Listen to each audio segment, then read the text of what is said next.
elementary operation of a matrix. You know very well there are three elementary operations: interchanging any two row, interchanging any two columns. रो के लिए कोई भी दो रो को interchange कर सकते हैं, कोई भी दो कॉलम्स को आप इंटरचेंज कर सकते हो. Second, every element of any row can be multiplied with constant quantity k. Similarly, every element of any column can be multiplied by constant quantity k. Okay, and third, ith row can be replaced by ri plus krj. इसका meaning आप समझ पा रहे होंगे.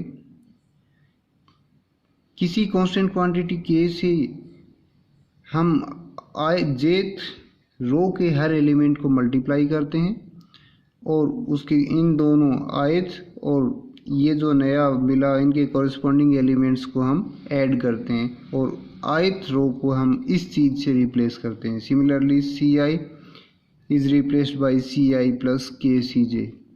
ये तीन actual में 6 हैं, लेकिन 3 रो हैं और 3 कॉलम हैं. टोटल एलिमेंट्री ऑपरेशंस 6 बनते हैं, 3 रोज़ के लिए और 3 कॉलम्स के लिए.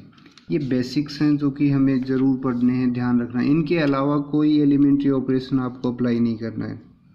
नेक्स्ट जो चीज़ हमें चाहिए, inverse of a matrix by elementary operation. जब भी आप इन्वर्स फाइंड आउट करोगे सो वो दो चीज़ें होती हैं, एक तो elementary row operation, elementary column operation. जब रो ऑपरेशन अप्लाई कर रहे हैं तो थ्रू आउट प्रोसेस के अंदर आपको रो ऑपरेशन ही अप्लाई करना है, आप बीच में कॉलम नहीं ला सकते. और जब कॉलम ऑपरेशन अप्लाई कर रहे हैं सो सिर्फ कॉलम ऑपरेशन ही अप्लाई करना है, आप रो ऑपरेशन बीच में नहीं लगा पाएंगे. ये चीज़ ध्यान रखना है, बेसिक्स हैं.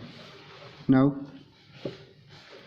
जब आप एलिमेंट्री रो ऑपरेशन से इन्वर्स मैट्रिक्स फाइंड आउट कर रहे हैं सो आपको लिखना A is equal to I into ए.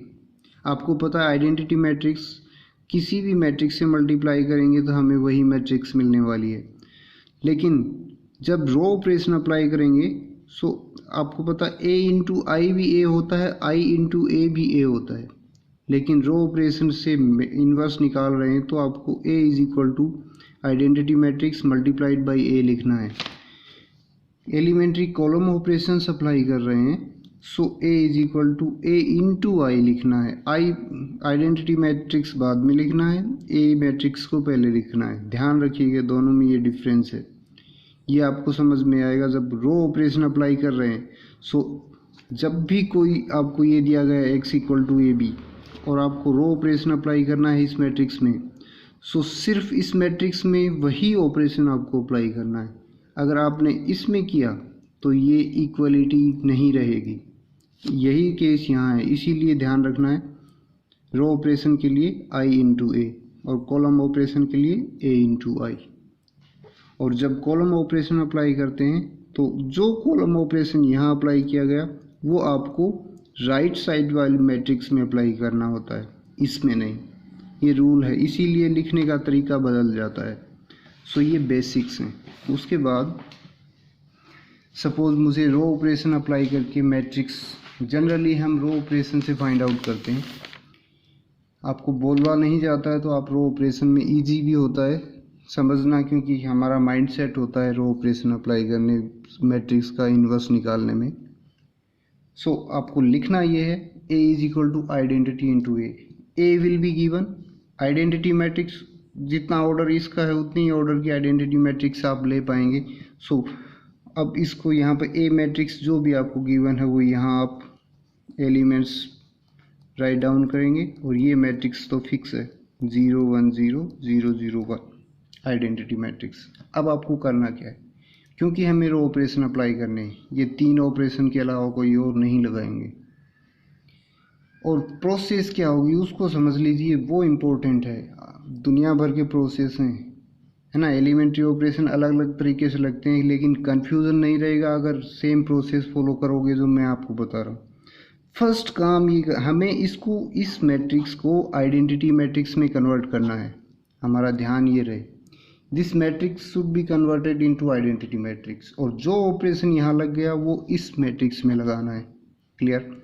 अब प्रोसेस क्या करना है वो ध्यान रखिएगा। सबसे पहला काम, A11 एलिमेंट है उसको आप 1 बनाइए, यूनिटी।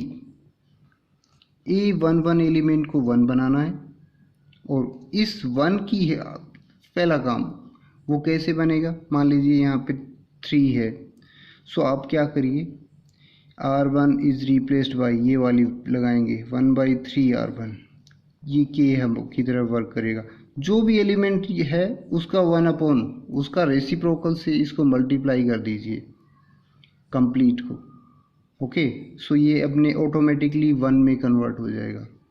पहला काम यही करना है और कहीं दिमाग नहीं लगाना है।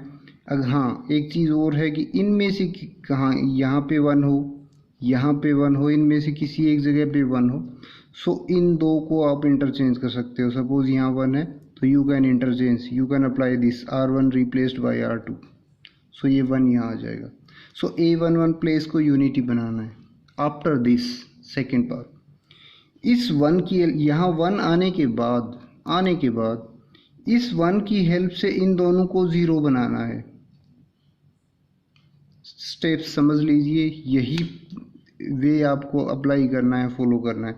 सो यहाँ 1 बन गया, सपोज यहाँ पे 3 है अभी, सो इसकी हेल्प से यहाँ 1 कैसे 0 कैसे बनेगा, R2, क्योंकि ये रो सेकेंड है, सो R2 is replaced by R2 minus, इसको 3 से मल्टीप्लाई करो 3R1, यहाँ पे -2 है, सो इसको 0 कैसे बनाएंगे, इसकी हेल्प से, सिर्फ इसकी हेल्प से। सो हम लिख सकते हैं R3 इज रिप्लेस्ड बाई, और क्या बन रहा है नहीं देखना, पहले काम इसको 1, उसके बाद इन दोनों को 0। R3 is replaced by R3 minus के स्थान पे प्लस, क्योंकि यहाँ मैंने -2 लिया, सो माइनस के स्थान पे प्लस ले लीजिए 2R1, इसको 2 से मल्टीप्लाई कर दिया, इन दोनों को ऐड कर दिया, क्योंकि ये नेगेटिव है सो ये 0 बन जाएगा। और जो काम यहाँ किया गया वो इधर इसमें करते जाइए, मिस्टेक नहीं करना है। तो एक काम कंप्लीट हो जाएगा, यहाँ 1 आ जाएगा, ये 0 बन जाएगा, ये 0 बन जाएगा। सेकंड काम, एक कॉलम कंप्लीट हुआ है। नेक्स्ट में आपको जाना है एट दिस एलिमेंट, यहाँ पे जो भी एलिमेंट है A22 पोजीशन पे मेक इट 1, और 1 बनाने का तरीका मैं बता चुका। यहाँ जो भी है उसका रेसिप्रोकल से इसको मल्टीप्लाई कर दीजिए, ऑटोमेटिकली यहाँ 1 में आ जाएगा। और यहाँ 1 आने के बाद इस 1 की मदद से इस प्लेस को 0 बनाना है, और साथ साथ जो काम यहाँ किया जा रहा है वो इसमें और साथ साथ चलता रहेगा। ये सेकंड कॉलम कंप्लीट। थर्ड होएगा ये A33 पोजीशन, A33 पोजीशन को 1 में कन्वर्ट करना है, और ये 1 बनने के बाद यहाँ दो इसके ऊपर जो भी हैं इन वैल्यूज़ को इसकी हेल्प से 0 बनाना है। सो ये बन जाएगी आइडेंटिटी मैट्रिक्स। अब क्योंकि जो ऑपरेशन यहाँ है ये यहाँ पे भी वही ऑपरेशन लगा रहे हैं, तो आइडेंटिटी थी, ये कुछ ना कुछ मैट्रिक्स बनेगी नहीं, उसको हम B नाम दे रहे हैं। So identity is equal to B into A, और आपने पढ़ा है एक matrix I is equal to AB is equal to BA। किसी भी दो मैट्रिक्स को मल्टीप्लाई करने पे आइडेंटिटी मैट्रिक्स आता है। सो ये B मैट्रिक्स A की इन्वर्स और A मैट्रिक्स B की inverse, both are inverse of each other. So B is equal to A inverse, और ये हमारी इन्वर्स ऑफ A मिलेगी।